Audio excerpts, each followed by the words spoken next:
ನೋಡ್ತಾ ಇದ್ರಿ ಎಷ್ಟರ ಮಟ್ಟಿಗೆ ಅಸಮಾಧಾನ ಸ್ಫೋಟ ಆಗದ ಆಕ್ರೋಶದ ಕಟ್ಟೆ ಹೊಡೆದಿದೆ. ನಮ್ಮ ಕ್ಷೇತ್ರದಲ್ಲಿ ಅನುದಾನ ಇಲ್ಲದೆ ಹೋದ್ರೂ ತಮ್ಮ ಕೈಯಾರೆ ದುಡ್ಡು ಹಾಕೊಂಡು ಕೆಲಸ ಮಾಡಿದಂಥವ್ರಿಗೆ ಸಚಿವ ಸ್ಥಾನ ಕೊಟ್ಟಿಲ್ಲ, ಪಕ್ಷದಲ್ಲಿ ನಿಷ್ಠೆಯನ್ನೇ ಇಟ್ಟುಕೊಳ್ಳದವ್ರಿಗೆ ಕೊಟ್ಟಿದ್ದೀರಿ ಅಂತ ಆಕ್ರೋಶ ಭರಿತರಾಗಿದ್ದಾರೆ ಜನ. ನೋಡಿ, ಕೃಷ್ಣಪ್ಪ ಹಾಗೂ ಪ್ರಿಯಾ ಕೃಷ್ಣಗೆ ಸಚಿವ ಸ್ಥಾನ ಸಿಗದಿದ್ದಕ್ಕೆ ಆಕ್ರೋಶ ಭುಗಿಲೆದ್ದಿದೆ. ಸಿಎಂ ಡಿಕೆಶಿಗೆ ಘೇರಾವ್ ಹಾಕೋದಕ್ಕೆ ಯತ್ನಿಸಿದ್ದಾರೆ ಆಕ್ರೋಶಿತರು. ಕಣ್ಣಿಗೆ ಕಪ್ಪು ಪಟ್ಟಿಯನ್ನ ಧರಿಸಿಕೊಂಡು ಪ್ರತಿಭಟನೆಗೆ ಮುಂದಾಗಿದ್ದಾರೆ. ಅಜಯನ ದರ್ಶನಕ್ಕೆ ಹೋಗಿದ್ದ ಸಿಎಂ ಡಿಕೆಶಿಗೆ ತಡೆ ಕೊಟ್ಟಿದ್ದಾರೆ. ಸಿಎಂ ಕಾನ್ವೇಯನ್ನ ವಾಪಸ್ ಕಳಿಸಿದ್ದಾರೆ ಪೊಲೀಸರು.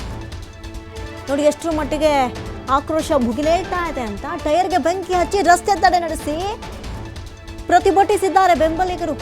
ಕೃಷ್ಣಪ್ಪ ಹಾಗೂ ಪ್ರಿಯಾ ಕೃಷ್ಣಗೆ ಸಚಿವ ಸ್ಥಾನ ಸಿಗದಿದ್ದಕ್ಕೆ ಆಕ್ರೋಶ ವ್ಯಕ್ತವಾಗ್ತಾ ಇರೋದು. ದೊಡ್ಡ ಮಟ್ಟದ ಪ್ರತಿಭಟನೆಗಳು ನಡೀತಾ ಇದೆ. ಸಹಜವಾಗಿ ಡಿಕೆಶಿ ಅವರು ಅಜಯನ ಮಠಕ್ಕೆ ಆಗಾಗ್ಗೆ ವಿಸಿಟ್ ಮಾಡ್ತಾನೆ ಇರ್ತಾರೆ.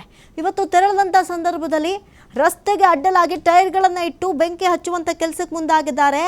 ಡಿಕೆಶಿ ಅವರು ತೆರಳ್ತಾ ಇದ್ದಂಥ ಆ ಒಂದು ಕಾನ್ವಿಯನ್ನೇ ಅಡ್ಡಗಟ್ಟಲಾಗಿದೆ. ಪರಿಸ್ಥಿತಿ ಆ ಥರ ವಿಕೋಪಕ್ಕೆ ತೆರಳ್ತಾ ಇದೆ. ಡಿಕೆಶಿ ಅವರ ಸರ್ಕಾರಕ್ಕೇನೆ ಈಗ ಘೇರಾವ್ ಹಾಕ್ತಾ ಇದ್ದಾರೆ. ಧಿಕ್ಕಾರದ ಘೋಷಣೆಗಳನ್ನು ಕೂಗ್ತಾ ಇದ್ದಾರೆ. ಈ ರೀತಿ ಮಾಡಬಾರ್ದಾಯ್ತು, ಪಕ್ಷ ವಿರೋಧಿ ಚಟುವಟಿಕೆಗಳಲ್ಲಿ ಭಾಗಿಯಾಗಿದ್ರಲ್ಲ ಅಂಥವ್ರು ಕರೆದ ಅವಕಾಶ ಕೊಟ್ಟಿದ್ದೀರಿ. ಪಕ್ಷದಲ್ಲಿ ನಿಷ್ಠೆ ನೇಮದಿಂದ ಬದುಕಿದವರಿಗೆ ಯಾಕೆ ಕೊಟ್ಟಿಲ್ಲ?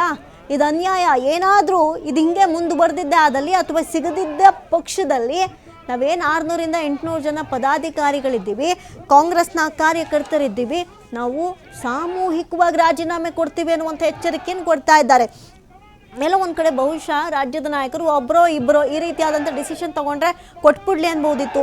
ಆದರೆ ಇಲ್ಲಿ 10ಕ್ಕೂ ಹೆಚ್ಚು ಶಾಸಕರು ಜೊತೆಗೆ ಕಾರ್ಯಕರ್ತರು ಪಕ್ಷದ ವಿರುದ್ಧ ಅಸಮಾಧಾನವನ್ನು ತೋಡ್ಕೊಳ್ತಾ ಇದ್ದಾರೆ. ಸ್ವತಃ ಸಿಎಂ ಅವ್ರಿಗೇನೆ ಘೇರಾವ್ ಹಾಕುವಂಥ ಕೆಲಸಕ್ಕೆ ಮುಂದಾಗಿದ್ದಾರೆ. ಕಾನ್ವೆಯನ್ನು ತಡೆಯುವಂಥ ಕೆಲಸಗಳು ಆಯಿತು ಪೊಲೀಸರಿಂದ. ಅಷ್ಟರ ಮಟ್ಟಿಗೆ ಪ್ರತಿಭಟನೆಯ ಕಾವುಗಳು ಜೋರಾಗ್ತಾ ಇದೆ.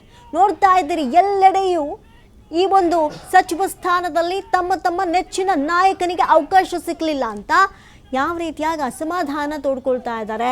ಪ್ರತಿಭಟನೆಗೆ ತಿರುಗ್ತು ವಿವಿಧ ಪೋಸ್ಟರ್ಗಳನ್ನು ಇಟ್ಕೊಂಡು ಪ್ರೊಟೆಸ್ಟ್ ಮಾಡಿದ್ರು. ಡಿಕೆಶಿ ಅವರ ಪೋಸ್ಟರ್ಗೂ ಕೂಡ ಭಾರಿನೇ ವ್ಯಾಪಕ ಆಕ್ರೋಶವನ್ನು ವ್ಯಕ್ತಪಡಿಸಿದಂಥ ಅನೇಕ ಸನ್ನಿವೇಶಗಳು ನಿನ್ನೆಯಿಂದ ಸಾಕ್ಷಿ ಆಗ್ತಾ ಇದೆ. ಡಿಕೆಶಿ ಅವರ ಸರ್ಕಾರಕ್ಕೆ ಧಿಕ್ಕಾರದ ಘೋಷಣೆಗಳು ಕೂಗ್ತಾ ಇದ್ದಾರೆ. ಅಂದರೆ ಪಕ್ಷದ ಒಳಗೆ ಈಗ ಭಾರಿ ಅಸಮಾಧಾನ ಆಗಿದೆ. ಇದನ್ನೆಲ್ಲ ಶಮನ ಮಾಡಿ ಪಕ್ಷ ಸಂಘಟನೆ ಮಾಡ್ಕೊಂಡು ಇರೋದು 1.5 ವರ್ಷ ಕಂಪ್ಲೀಟ್ ಮಾಡೋಕ್ಕೆ ಡಿಕೆಶಿಗೆ ಸಾಲು ಸಾಲು ಸವಾಲುಗಳು ಎದುರಾಗ್ತಾ ಇದೆ.